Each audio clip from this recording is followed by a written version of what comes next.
Yo soy Padre del Valle, y esto es Realidad México. Hay un México que no sale en las postales. Un México que no presume sus colores en las revistas de viajes. Es un país de sombras y silencios, de caminos de tierra que terminan donde empieza el olvido. Hoy no vamos a una pirámide bañada por el sol. No vamos a una playa de arena blanca. Hoy viajamos al corazón de una herida. Una herida que no cicatriza, porque se alimenta de sí misma. Vamos a un rincón perdido de la península de Yucatán. Un lugar donde el calor es más que una temperatura. Es un estado del alma. Una fiebre que consume los secretos y los convierte en tradición. Hablaremos de ceremonias sagradas que profanan lo más sagrado. De un amor familiar que se retuerce hasta convertirse en una abominación. De un pueblo entero que ha hecho un pacto con la oscuridad para, según ellos, preservar la luz. Esta es la historia de la siembra eterna. Un ritual prohibido que se celebra a puerta cerrada, bajo la piel de la normalidad. Si tienes el valor de mirar de frente al abismo, si crees que la indiferencia es el peor de los crímenes, si sabes que cada historia silenciada es una victoria para el mal, entonces quédate, suscríbete a Realidad México. No para escuchar una historia de terror, sino para ser parte del grito que rompa el silencio, para ser la luz en un cuarto que ha estado a oscuras por demasiado tiempo. Empezamos. La Ciudad de México es un monstruo de concreto y ruido. Un laberinto de 20 millones de almas, cada una con su propio silencio. Para la doctora Elena Robles, el silencio tenía una dirección. Avenida Doctor. Río de la Loza. Número 156. La Fiscalía de Investigación para Personas Desaparecidas. Un nombre largo para un edificio gris que olía a desesperanza y a café quemado. Era su sexta visita en 3 meses. El mismo pasillo. La misma luz fluorescente que parpadeaba como un ojo moribundo. El mismo funcionario detrás del mismo escritorio de metal. Un hombre de unos 50 años, con la mirada gastada y una mancha de mostaza en la corbata. «Buenos días, señora Robles», dijo sin levantar la vista de su monitor. El sonido de sus dedos tecleando era lento, perezoso, como si cada letra le robara un poco de vida. «¿Hay alguna noticia?», preguntó Elena. La misma pregunta, la misma respuesta.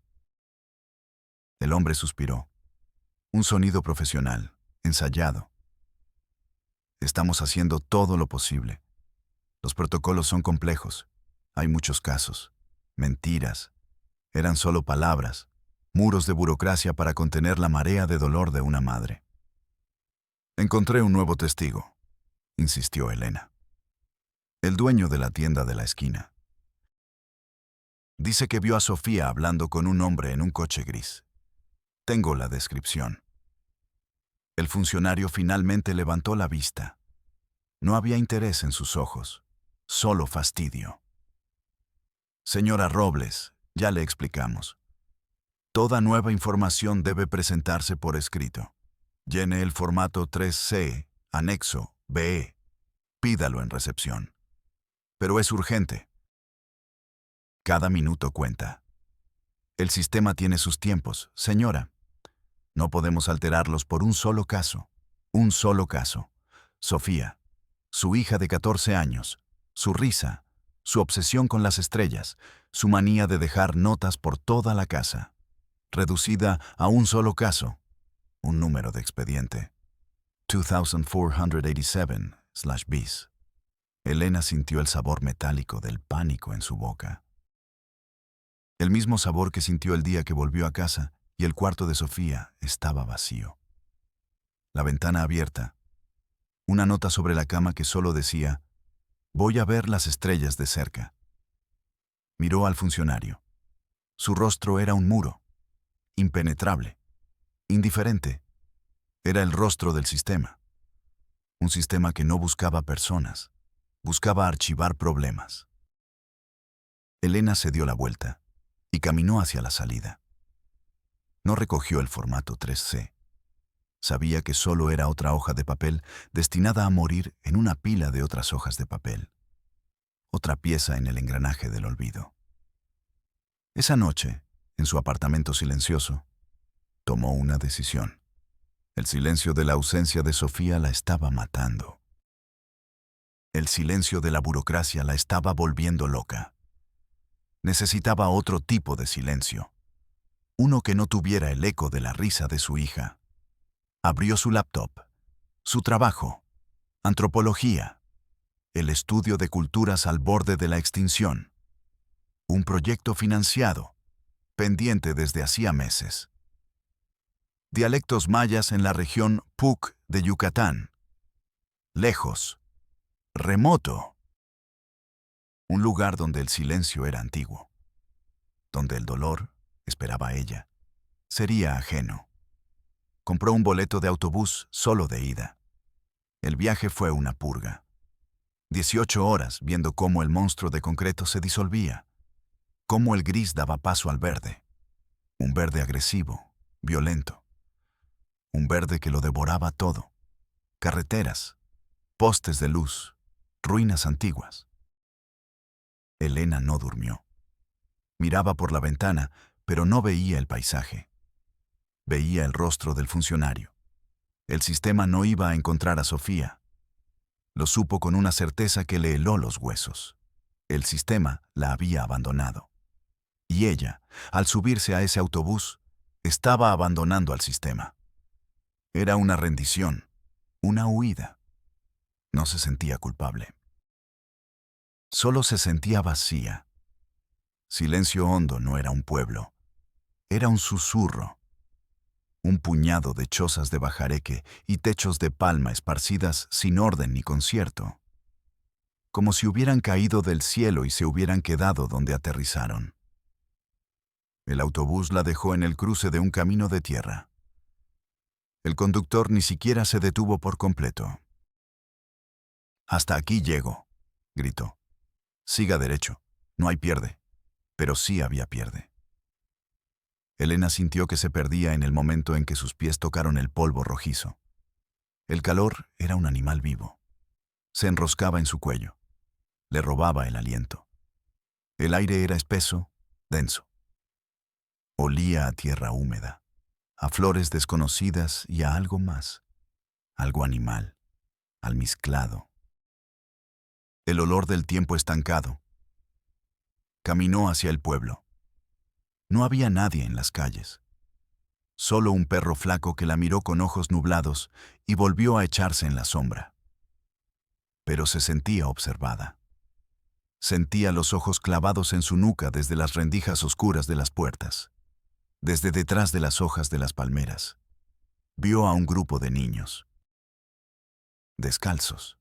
Sus ropas, harapos del mismo color que el polvo. Detuvieron su juego y la miraron. No con la curiosidad brillante de los niños, sino con la vigilancia opaca de los viejos. Sus ojos eran pozos negros, antiguos, llenos de un conocimiento que no correspondía a su edad. Elena les sonrió. Nadie le devolvió la sonrisa. Simplemente la siguieron con la mirada hasta que dobló una esquina inexistente. El hombre de contacto, don Hilario, el supuesto líder del pueblo, la recibió en la puerta de la choza más grande. Era un anciano pequeño, encorvado, su piel un mapa de arrugas profundas. «Bienvenida, doctora», dijo. Su español era lento, musical, teñido por el acento maya. «Esperábamos a alguien, pero no a alguien como usted». La miró de arriba abajo. Sus jeans, su mochila de marca, su piel pálida. Era un espécimen de otro mundo. Le asignó una choza al borde del pueblo. «Aquí estará tranquila», dijo. Pero la palabra tranquila sonó extraña. Sonó a vigilada. Los primeros días fueron un ejercicio de frustración. Elena intentaba trabajar. Se acercaba a los ancianos con su grabadora. Ellos eran educados, corteses. Le ofrecían agua en jícaras. Le contaban historias de la creación del mundo. Le recitaban palabras que se deshacían en el aire como humo. Pero en el momento en que Elena desviaba la conversación, en el momento en que preguntaba por sus familias, por los jóvenes que no estaban, por las tradiciones que regían sus vidas, el muro se levantaba, un muro invisible, pero más sólido que cualquier piedra. Las sonrisas se volvían fijas, las miradas evasivas. Los jóvenes se van a Cancún, decían todos, como si lo hubieran ensayado. El dólar llama. Las tradiciones se están perdiendo, doctora. Ya no somos como antes. Mentían. Elena lo sentía en la forma en que sus manos se detenían sobre el tejido, en la forma en que sus ojos miraban por encima de su hombro, hacia algo que ella no podía ver. Este lugar no estaba perdiendo sus tradiciones. Las estaba protegiendo con una ferocidad silenciosa. La primera noche, el silencio fue insoportable. No el silencio vacío de su apartamento, sino un silencio lleno de sonidos. El zumbido de millones de insectos, el crujido de las hojas secas, el grito lejano de un animal que ella no pudo identificar. Era un silencio vivo, orgánico, y debajo de todo, una vibración, una tensión que hacía que el aire se sintiera eléctrico. Se acostó en la hamaca, pero no durmió. El calor era un sudario. Pensó en Sofía. Se preguntó si tendría frío o calor, si estaría viva. El dolor que había creído dejar en la Ciudad de México estaba allí, en la hamaca, respirando el mismo aire denso. Fue en la tercera noche cuando lo escuchó. El insomnio y el calor la habían empujado fuera de la choza. Necesitaba aire. La luna era una uña pálida en un cielo de terciopelo negro. El pueblo dormía, o eso parecía. Entonces llegó a sus oídos un canto, una voz de mujer, suave, melódica, increíblemente tierna. Venía de una de las chozas más aisladas, cerca de la selva. Elena, guiada por una curiosidad que superaba su miedo, se acercó. Se escondió detrás de un árbol de ceiba cuyas raíces parecían garras aferrándose a la tierra. La canción era una nana, un canto de cuna. La melodía era hermosa, desgarradora. Podría haber hecho dormir a cualquier niño. Pero entonces, Elena comenzó a entender la letra. Las palabras en maya se mezclaban con un español antiguo. No hablaba de ángeles guardianes. No hablaba de estrellas que cuidan el sueño. Hablaba de la tierra, de la semilla. Duerme, mi flor de sangre, cantaba la mujer. Que la raíz te reclama. Duerme, mi vasija nueva. Que el alma vieja busca casa. Tu cuerpo es el campo. La sangre es el río. Y el círculo sagrado no debe romperse. Elena sintió que el sudor de su espalda se convertía en hielo. Las rodillas le flaquearon. Tuvo que apoyarse en el tronco del árbol para no caer. ¿Qué significaba eso? El alma vieja busca casa.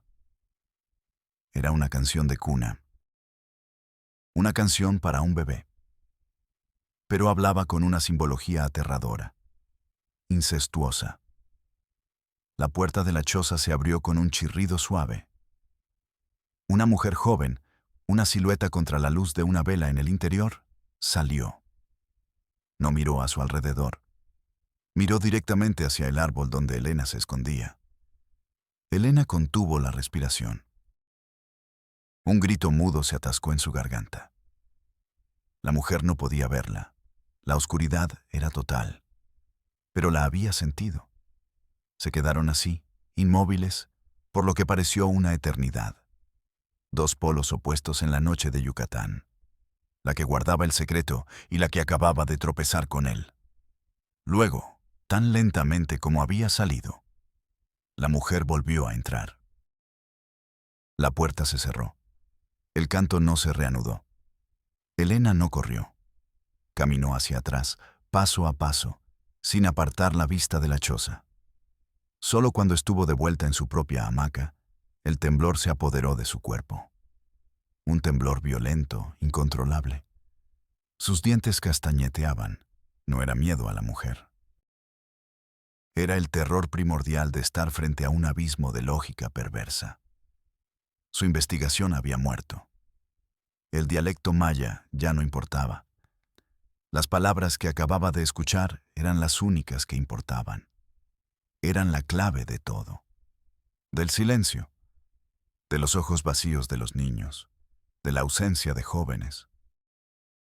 Sabía, con una certeza visceral, que había tropezado con el corazón oscuro de Silencio Hondo. Y sabía que el corazón oscuro ahora sabía de su existencia. El amanecer en Silencio Hondo no trajo alivio. El sol no quemó la oscuridad de la noche anterior. Solo la iluminó. Hizo visible la podredumbre. Elena no había dormido. Se quedó en su hamaca, meciéndose lentamente, mientras las palabras de la nana se repetían en su cabeza. El alma vieja busca casa. Tu cuerpo es el campo. Eran metáforas. La antropóloga en ella lo sabía. Las culturas antiguas hablan a través de símbolos. Pero estos símbolos eran demasiado directos, demasiado carnales.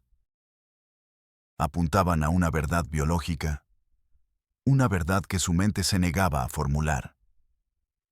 Salió de la choza cuando el sol ya estaba alto. El pueblo parecía el mismo.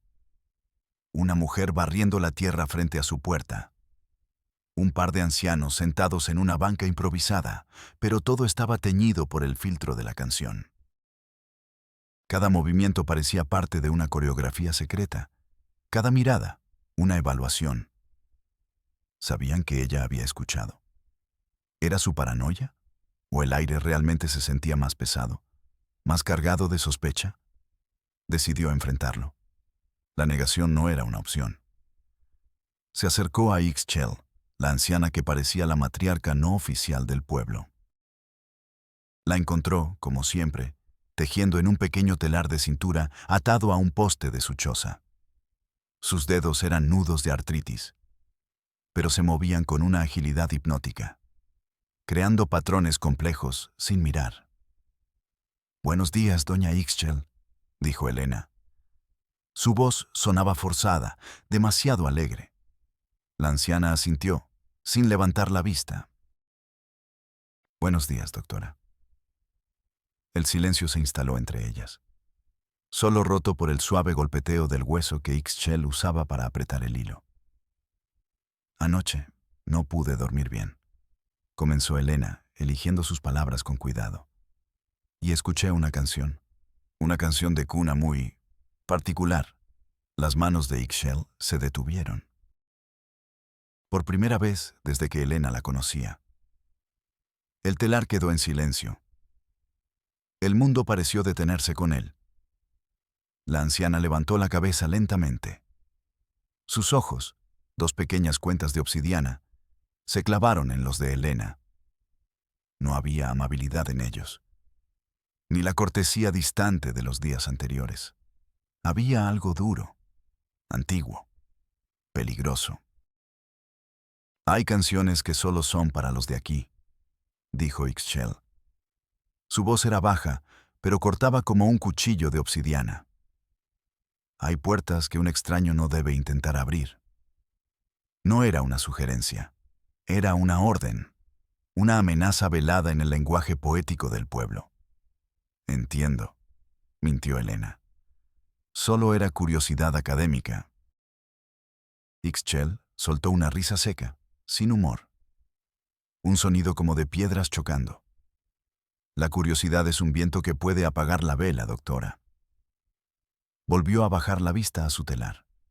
El golpeteo del hueso se reanudó, más rápido esta vez, más agresivo. La conversación había terminado. La puerta, como había dicho la anciana, se había cerrado.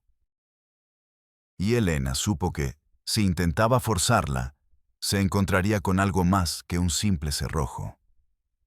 Se alejó sintiendo la mirada de Ixchel en su espalda. Un peso físico. El miedo de la noche anterior regresó, pero ahora tenía un rostro. El rostro arrugado de una anciana que tejía el destino de su pueblo con hilos de silencio. Elena regresó a su choza. Se sentó en el suelo de tierra apisonada. Abrió su libreta de campo. Sus notas sobre los dialectos mayas le parecieron ridículas, superficiales.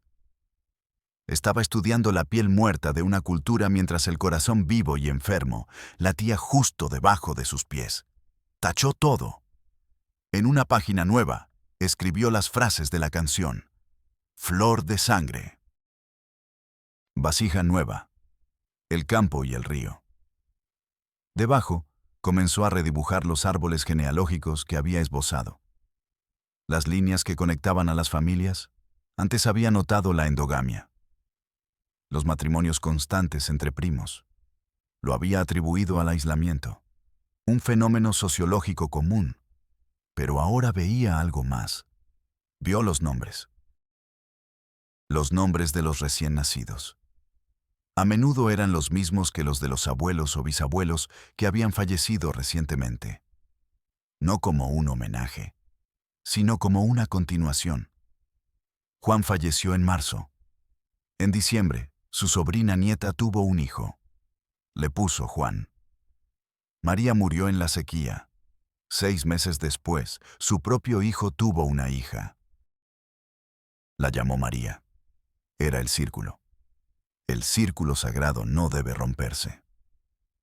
La canción funcionaba como una guía velada. Después advirtió el patrón más difícil de aceptar, aquel que su mente analítica había preferido no registrar. La edad de las madres, 14, 15, 13 años, eran muy jóvenes. O de sus primos hermanos. Y en 2 casos que la hicieron sentir físicamente enferma, las líneas parecían conectar padre con hija. Lo había descartado como un error en la recolección de datos. Debo haber entendido mal el parentesco, había anotado al margen. Ahora, esa nota al margen le parecía un monumento a su propia ceguera, a su propia negación. El horror la golpeó con la fuerza de un golpe físico. El aire se volvió espeso. La pequeña choza se sentía como una tumba. Tuvo que salir. Caminó sin rumbo, alejándose del centro del pueblo. Se adentró en la milpa, los campos de maíz que rodeaban silencio hondo. El sol le pegaba en la nuca. El sudor corría por su espalda. Se detuvo junto a una planta de maíz alta y seca. Arrancó una hoja. Era áspera, quebradiza, muerta, pero de ella colgaba una mazorca, llena de vida, de semillas. Tu cuerpo es el campo. La metáfora era brutalmente clara. No era una violación en el sentido que ella conocía. No era un acto de lujuria. Era agricultura, una siembra. La siembra de un alma en el campo más fértil y cercano. Un acto de fe retorcido, una teología de la carne y la sangre. En ese momento, el recuerdo de Sofía la inundó. No el recuerdo tierno de su risa, sino la imagen de su cuerpo cambiando. Su cuerpo de niña floreciendo en el de una mujer. Un cuerpo que ella, como madre, había protegido. Un cuerpo que ahora estaba perdido. Imaginó a Sofía en este pueblo. Imaginó su cuerpo convirtiéndose en un campo. La náusea la dobló en 2. Vomitó. Un espasmo violento que la dejó temblando, con lágrimas en los ojos. Cuando se enderezó, la rabia había reemplazado a la náusea. Una rabia fría, lúcida. Esta no era solo una investigación. Esto ya no era sobre dialectos mayas ni sobre antropología. Esto era sobre cada niña de 14 años. Era sobre Sofía. Era una guerra. Sabía que no podía ganarla sola. El pueblo era una fortaleza de silencio. Ixchel era su guardiana. Cada habitante, un soldado. No le dirían nada. La observarían. La esperarían. Hasta que se cansara y se fuera. O hasta que cometiera un error y la curiosidad se convirtiera en el viento que apagara su vela. Necesitaba un traidor. Un desertor del ejército del silencio. Alguien que hubiera estado dentro y hubiera logrado salir. Alguien que odiara el sistema tanto como ella empezaba a odiarlo. Esa tarde recogió sus cosas. Una pequeña mochila con agua, su grabadora y una libreta. Le dijo a don Hilario que necesitaba ir al pueblo más cercano, Cambul, a comprar provisiones. El anciano la miró con sus ojos pequeños y astutos. El camino es largo, doctora, y el sol es fuerte. Estoy acostumbrada a caminar, respondió ella. A veces, los caminos que parecen rectos tienen curvas que no se ven, dijo él. Otra advertencia. Este pueblo no hablaba. Disparaba metáforas como balas. Elena solo asintió y empezó a caminar. Las 2 horas de camino bajo el sol de Yucatán fueron un castigo. El polvo se metía en sus pulmones. El calor la mareaba. Pero cada paso la alejaba de la opresión silenciosa de Silencio Hondo. Cambul era un pueblo más grande, más ruidoso. Había un pequeño mercado, una iglesia con la pintura desconchada, una cantina. Era el lugar perfecto para buscar información. Entró a la cantina El Último Trago. El interior era oscuro y fresco. Olía a cerveza y a serrín húmedo. Un par de hombres la miraron con curiosidad. Una mujer sola en un lugar como ese era una rareza. Se sentó en la barra, pidió una botella de agua mineral. El cantinero, un hombre corpulento con un bigote espeso, se la sirvió sin decir nada. Elena bebió el agua lentamente. Dejó que sus ojos se acostumbraran a la penumbra. Vengo del pueblo de adentro, dijo, casualmente. Silencio Hondo. El cantinero se detuvo mientras limpiaba un vaso. Miró a Elena, luego miró a los otros hombres en el bar. Un silencio incómodo llenó el lugar. Nadie viene de allí, dijo uno de los hombres desde una mesa en la esquina. Es un mal lugar. ¿Por qué lo dice?, preguntó Elena. El hombre se encogió de hombros. Cosas de viejos. Dicen que están malditos. Elena se dirigió de nuevo al cantinero. Estoy buscando a gente que haya salido de allí, para mi investigación. Gente que se haya mudado aquí o a Mérida. El cantinero negó con la cabeza. Nadie sale de Silencio Hondo, señora. Los que nacen allí mueren allí. ¿Nadie? ¿Nunca?, presionó Elena. El hombre dudó. Se pasó un trapo por la frente sudorosa. Miró de nuevo a la puerta, como si temiera que alguien lo escuchara. Se inclinó sobre la barra. Su voz fue un susurro ronco. Hay uno, un viejo. Se llama Mateo. Vive solo. Allá, pasando el cementerio. En la última casa antes de que empiece la selva otra vez. El cantinero se persignó. Un gesto rápido, casi inconsciente. La gente no habla con él. Dicen que está loco, que el sol le secó el cerebro. ¿Por qué?, preguntó Elena. Porque dice cosas terribles sobre ese pueblo. El hombre se enderezó. Su rostro se cerró. Ya había dicho demasiado. Si va a verlo, vaya con cuidado, dijo, y le dio la espalda, terminando la conversación. Elena dejó unas monedas sobre la barra. Salió de la cantina. Loco, que dice cosas terribles. Era exactamente la persona que necesitaba. Un profeta loco en el desierto. Un testigo al que nadie quería escuchar. Se sentía como si estuviera mirándose en un espejo. El cementerio de Cambul era un lugar desolado. Cruces de madera torcidas por el sol y la humedad. Flores de plástico descoloridas. Más allá, Donde el camino se convertía de nuevo en una sugerencia, se veía una choza. Era más pequeña y precaria que las de Silencio Hondo. Parecía un nido de pájaro abandonado. Un montón de palos y lodo que el próximo viento fuerte se llevaría. A medida que Elena se acercaba, el olor cambió. Ya no era el aroma denso y floral de la selva. Era un olor agrio. El olor de la soledad, de la madera podrida y la ropa sin lavar. Un hombre estaba sentado afuera, en un tronco que hacía las veces de banco. Era viejo, pero de una manera diferente a los ancianos de Silencio Hondo. Ellos parecían secados por el tiempo, como frutas preservadas. Este hombre parecía consumido, devorado desde adentro.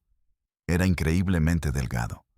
La piel de sus brazos y su rostro estaba tan pegada a los huesos que parecía un estudio de anatomía. Pero sus ojos estaban vivos, demasiado vivos, ardiendo en sus cuencas oscuras como dos carbones incandescentes. Cuando Elena se acercó, esos ojos se clavaron en ella. No con curiosidad, con una hostilidad animal, la de una criatura arrinconada. ¡Largo!, gritó antes de que ella pudiera decir una palabra.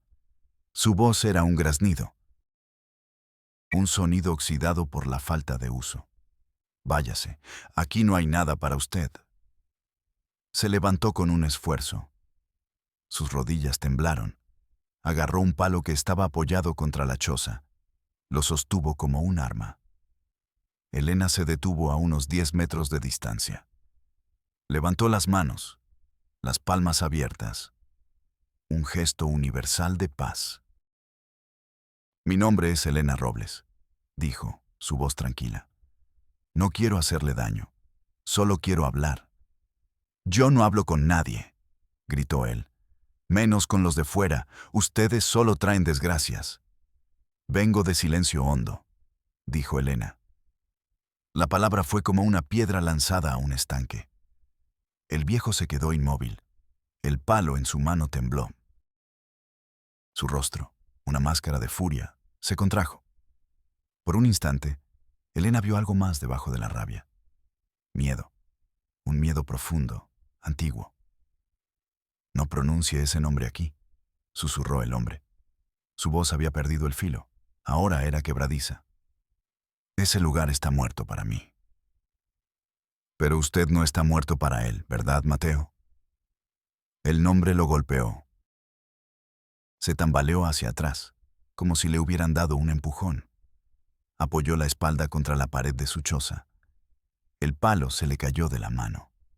Respiraba con dificultad. ¿Quién le dijo mi nombre? Jadeó. La gente habla. Dicen que usted salió de allí, que está loco, que dice cosas terribles. Mateo soltó una carcajada. Un sonido horrible, sin alegría. ¿Loco? Sí. Tal vez lo estoy. Tal vez es la única forma de seguir vivo después de ver lo que yo vi. Sus ojos recorrieron a Elena de nuevo. Pero esta vez, la hostilidad había sido reemplazada por un escrutinio intenso. Estaba buscando algo. ¿Qué quiere de mí, mujer? ¿Quiere escribir un libro sobre el salvaje que escapó de la tribu? ¿Quiere ponerme en un museo? Quiero entender, dijo Elena. Escuché una canción, una nana. El color desapareció del rostro de Mateo, lo poco que quedaba. Su piel adquirió un tono grisáceo. Usted no sabe lo que dice, siseó. Duerme, mi flor de sangre, que la raíz te reclama, recitó Elena, las palabras sintiéndose profanas en su boca. Mateo se llevó las manos a los oídos. Cerró los ojos con fuerza. Comenzó a mecerse como un niño asustado. Cállese, gimió. Por favor, cállese. Elena se dio cuenta de que había ido demasiado lejos, demasiado rápido. Había abierto una herida sin pedir permiso. Dio un paso atrás. Se sentó en el suelo polvoriento.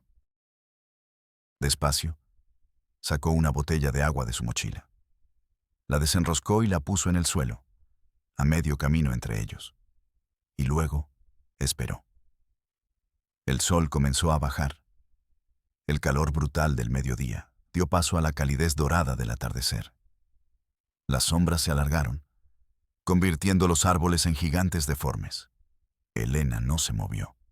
No dijo una palabra.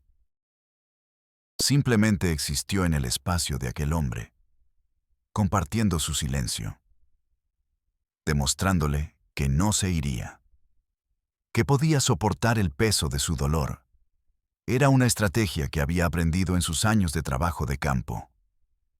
A veces, el silencio es la pregunta más poderosa. Pasó más de una hora.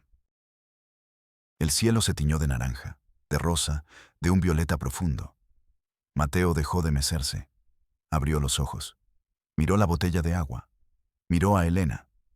Usted tiene la sombra, dijo finalmente. Su voz era un murmullo apenas audible.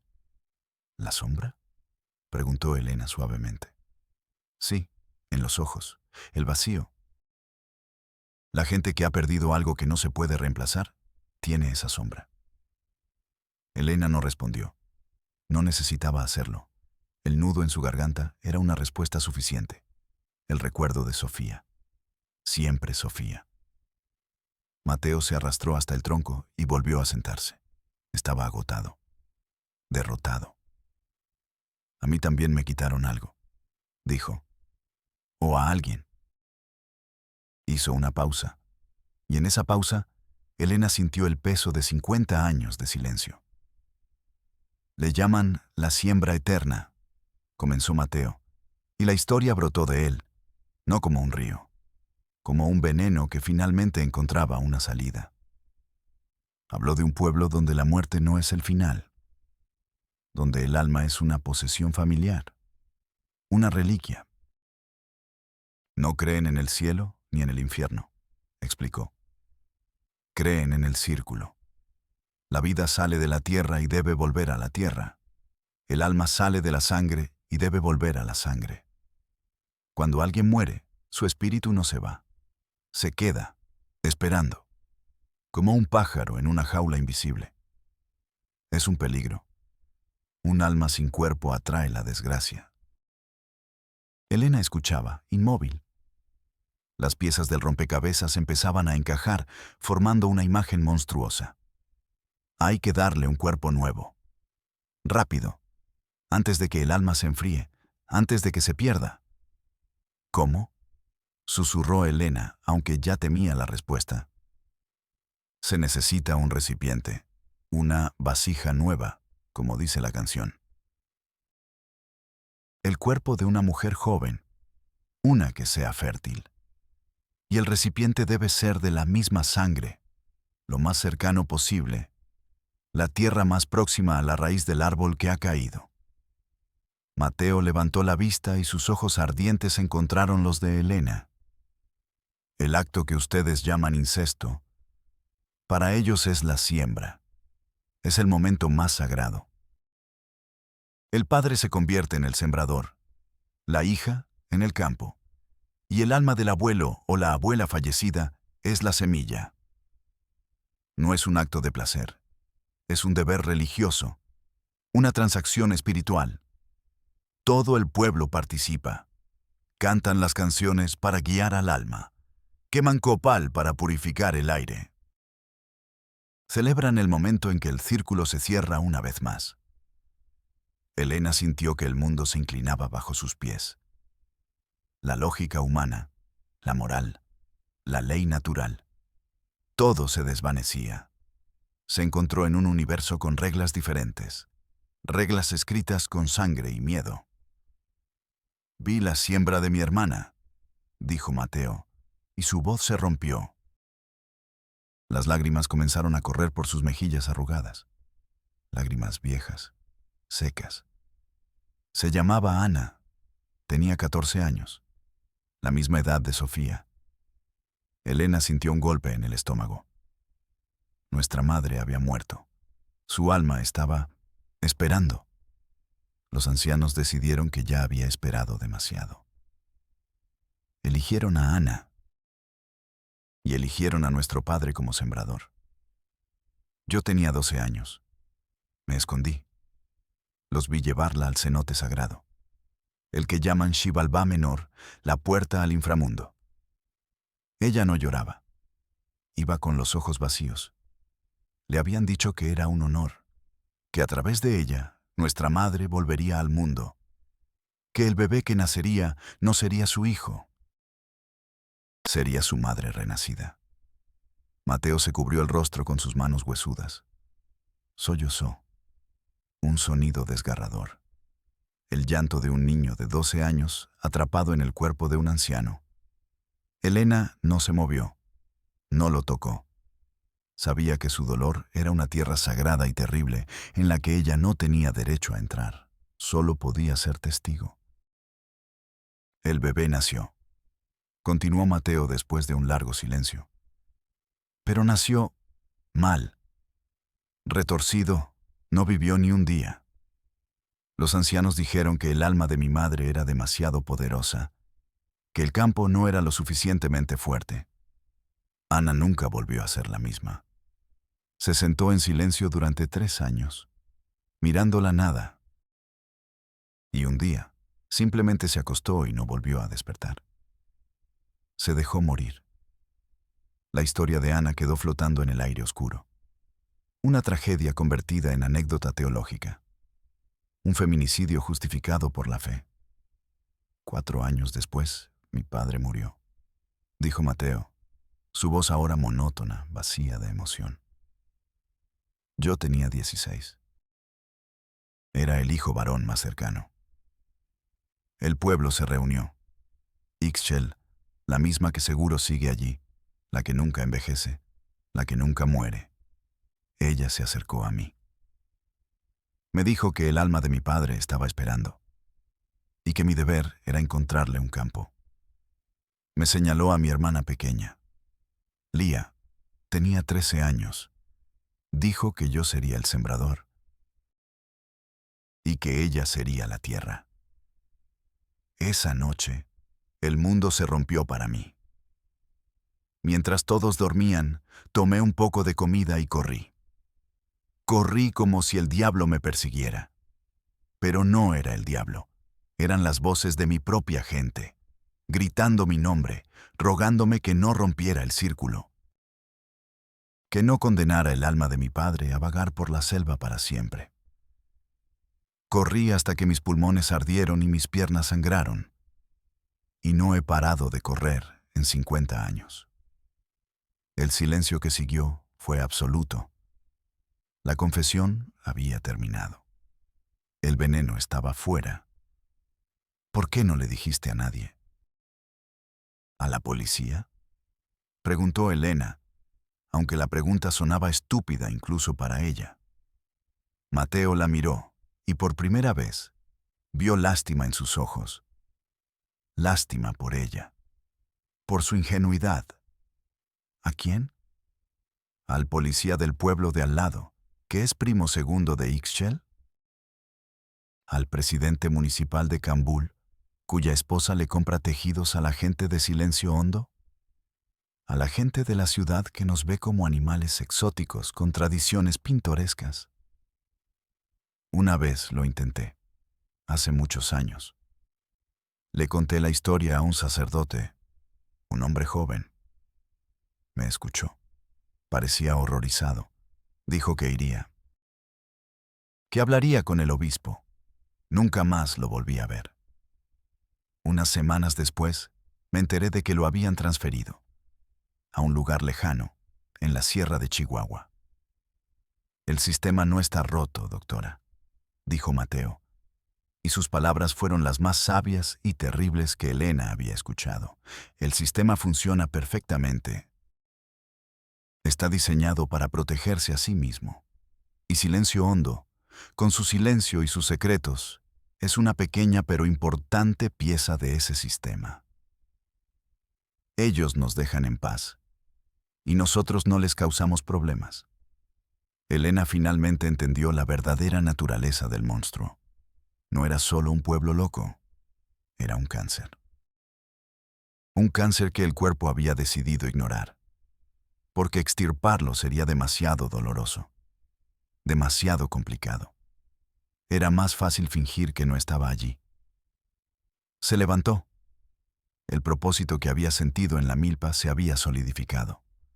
Ya no era una emoción, era un plan. «Voy a volver», dijo. «Es un suicidio», respondió Mateo. «Alguien tiene que hacerlo. Alguien tiene que romper el círculo desde afuera». Miró a Mateo, cuya energía parecía haberse agotado por completo. ¿Cuándo lo hacen? ¿Hay fechas específicas? Mateo suspiró, un sonido de derrota total. Siempre en la luna nueva, cuando la noche es más oscura, para que el alma no se confunda, para que encuentre el camino correcto en la oscuridad. Elena consultó su reloj. Calculó. La próxima luna nueva era en 3 días. El tiempo se estaba acabando. No solo para ella, para la próxima niña en la lista, la próxima vasija nueva, el próximo campo fértil. Despedirse de Mateo fue como despedirse de un fantasma. Él no le deseó suerte. No le pidió que tuviera cuidado. Simplemente la miró con sus ojos tristes y viejos. «No se puede vaciar el mar con una cubeta, doctora», fue lo último que le dijo. Elena no respondió. Quizás no podía vaciar el mar, pero podía salvar una sola gota de agua. Y en ese momento, eso tenía que ser suficiente. El regreso a silencio hondo fue una marcha fúnebre hacia el corazón de su propia determinación. El calor y el polvo ya no eran una molestia física. Eran parte del paisaje de su misión. Cada paso era una afirmación. No estoy huyendo. Estoy atacando. Cuando llegó al borde del pueblo, el sol se estaba poniendo. La atmósfera había cambiado. La tensión sutil que había sentido antes ahora era palpable. Era una electricidad estática que erizaba el vello de la nuca. La luna nueva estaba cerca. El pueblo se estaba preparando. Nadie la saludó a su regreso. Si antes sentía miradas furtivas, ahora sentía una vigilancia abierta, hostil. Cuando pasó frente a la choza de Ixchel, la anciana estaba allí, tejiendo. Levantó la vista y sus ojos se encontraron con los de Elena. Ixchel sonrió. No era la sonrisa vacía de los días anteriores. Era una sonrisa de triunfo. Una sonrisa que decía: «Sabemos a dónde fuiste. Sabemos con quién hablaste. Y no importa». Esa sonrisa confirmó todo. Confirmó la historia de Mateo. Y confirmó que su plan, por demencial que fuera, era el único camino. Elena pasó los siguientes 2 días en un estado de alerta máxima. Comía poco. Dormía menos. Cada momento era planificación, observación, identificar el objetivo. No tuvo que buscar mucho. Como una colmena que se prepara para servir a una nueva reina, todo el pueblo giraba en torno a una sola persona. Una niña. Se llamaba Itzel. Elena la había visto antes, pero no le había prestado atención. Ahora, la veía a través de los ojos de Mateo, a través del recuerdo de Ana. Itzel tenía 13 años. Era pequeña para su edad, con extremidades delgadas y un cabello negro y liso que le caía sobre los hombros. Pero eran sus ojos lo que detenía el corazón. Estaban vacíos, no de tristeza, no de miedo, de ausencia, como si su alma ya se hubiera ido, dejando solo el cuerpo en espera. Pasaba todo el día con su abuela, Ixchel. No jugaba, no corría. Aprendía a tejer, a moler el maíz, a preparar el copal. Estaba siendo adoctrinada, consagrada, preparada para su rol de vasija nueva. Elena la observaba desde la distancia. Vio al padre de Itzel, un hombre corpulento, de rostro severo, el hijo de Ixchel, el próximo sembrador. Lo vio mirar a su propia hija, no con amor paternal, con una reverencia solemne, como un sacerdote mira al altar. La imagen hizo que el estómago de Elena se revolviera. El plan de Elena era simple y estúpido. Lo sabía. Pero la simplicidad era su única arma. No podía luchar contra todo el pueblo. No podía razonar con ellos. Solo podía hacer una cosa: grabar, obtener una prueba irrefutable. Una que no pudiera ser descartada como usos y costumbres. Una que el mundo exterior no pudiera ignorar. Su teléfono celular era su única arma. Lo cargó al máximo usando una pequeña batería solar que había traído. Comprobó la memoria, el lente. Todo tenía que funcionar a la perfección. Tenía una sola oportunidad.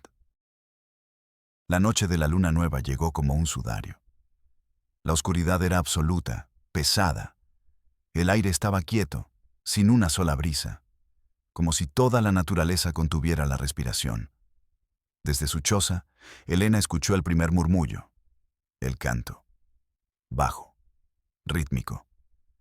Comenzó en una choza y, como un eco, fue respondido por otra, y luego otra, hasta que todo el pueblo vibró con la misma letanía. Era hora. Vestida con la ropa más oscura que tenía, Elena se deslizó fuera de su choza. Se movió pegada a las sombras. Su corazón latía tan fuerte que temía que la delatara. Vio las figuras salir de sus casas, siluetas negras moviéndose en la oscuridad total, todos en la misma dirección. Hacia la selva, hacia el cenote. Elena se unió a la procesión, manteniéndose a distancia, una sombra siguiendo a otras sombras. El olor a copal quemado se intensificó. Un aroma dulce, mareador, que parecía drogar el aire. Llegaron a la boca de la cueva, el Xibalbá menor. Elena se adelantó, arrastrándose por el suelo, y encontró un escondite entre un grupo de estalagmitas cerca de la entrada. Desde allí, tenía una vista clara, aunque parcial, de la escena. El interior estaba iluminado por docenas de velas. Sus llamas danzantes creaban sombras monstruosas en las paredes de la cueva. Abajo, el agua del cenote era un espejo negro. El pueblo formó un círculo alrededor del borde. En el centro, la escena que Mateo había descrito. Ixchel, Itzel y el padre. Itzel llevaba una túnica blanca y sencilla. Su rostro era una máscara de cera. Ixchel le hablaba en susurros. Acariciaba su cabello. Era un cuadro de ternura familiar. Una ternura que ocultaba un horror insondable. Elena sacó su teléfono. Sus manos temblaban tanto que casi lo deja caer. Respiró hondo. Pensó en Sofía. Pensó en el rostro indiferente del funcionario. La rabia solidificó sus manos. Presionó grabar. El pequeño punto rojo brilló en la oscuridad de su escondite. Un faro en el infierno. El canto se hizo más fuerte, más rápido. El padre de Itzel se acercó. Puso sus manos sobre los hombros de su hija. La giró para que mirara el agua negra del cenote. Ixchel se apartó, uniéndose al círculo de cantores. El padre y la hija quedaron solos en el centro. Elena enfocó la cámara en el rostro de Itzel. Quería capturar ese vacío. Esa ausencia. Esa era la prueba del crimen. No el acto físico, sino la muerte del alma que lo precedía. El hombre se inclinó y llevó a la niña hacia el borde del agua, a un saliente de roca que se adentraba en el cenote. Era un altar natural. El canto alcanzó un crescendo. Elena siguió grabando. El sudor le corría por la cara, metiéndose en sus ojos. El olor a copal era tan fuerte que sentía que se ahogaba. Grabó durante 37 segundos. 37 segundos de la cara inexpresiva de una niña siendo preparada para el sacrificio. De un pueblo entero participando en un acto de locura sagrada. Fue todo lo que pudo soportar. Cuando el hombre comenzó a desatar la túnica de su hija, Elena bajó el teléfono. No podía. No podía ser testigo de eso. Apagó la grabación, se acurrucó en su escondite, tapándose los oídos, pero no podía bloquear el sonido del silencio que siguió. Un silencio pesado, expectante, y luego el sonido de un chapoteo suave. Y el canto que se reanudó, ahora más lento, solemne. La siembra se había completado. Elena no supo cuánto tiempo permaneció allí, temblando. Minutos, horas. Eventualmente, el canto cesó. Escuchó el murmullo de los pies descalzos alejándose. El pueblo se retiraba, dejando la cueva a sus dioses oscuros. Esperó hasta que el silencio fue total. Luego, se arrastró fuera de su escondite. Y corrió. Corrió con el teléfono apretado en su mano como si fuera el corazón de su propia hija. No miró atrás. Sabía que no podía volver a silencio hondo. Su vela, como había advertido Ixchel, se había apagado. Ahora solo le quedaba la oscuridad y la carrera. Llegó a Mérida 2 días después, exhausta, sucia, hambrienta, pero con una claridad de propósito que nunca había tenido. Se alojó en el hotel más barato que encontró. Vio el video, una y otra vez. Cada vez que lo veía, el rostro de Itzel se grababa más profundamente en su mente. Era el rostro de todas las víctimas silenciosas. Era el rostro de Sofía. A la mañana siguiente, fue a la Fiscalía General del Estado.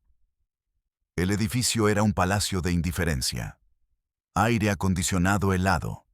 Pisos de mármol pulido. Gente con prisa y carpetas bajo el brazo. Tras una espera de casi 4 horas, la recibió el comandante Suárez. Un hombre corpulento, con un traje caro que no lograba ocultar su barriga. Su oficina era grande, con una vista panorámica de la ciudad. En su escritorio, una foto de su familia sonriente. «Dígame, señora Robles», dijo, consultando una nota. «¿En qué podemos servirle?» Elena contó la historia, con precisión clínica, evitando la emoción, presentando los hechos como lo haría en una conferencia académica. El incesto ritual, la teología retorcida, la historia de Mateo, el canto, Itzel. Suárez la escuchaba con una expresión de aburrimiento educado. Cuando terminó, Elena puso su teléfono sobre el escritorio de caoba. «Tengo un video, una prueba». Suárez miró el teléfono como si fuera un insecto desagradable. No lo tocó. «Señora Robles», comenzó, su voz melosa.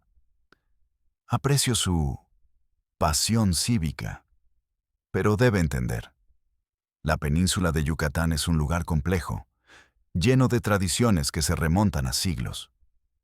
Esto no es tradición, es abuso infantil sistemático», interrumpió Elena. «Llamémosle usos y costumbres protegidos por la ley», replicó Suárez sin perder la calma. «Nuestro país reconoce la autonomía de las comunidades indígenas». ¿La autonomía para violar a sus hijas?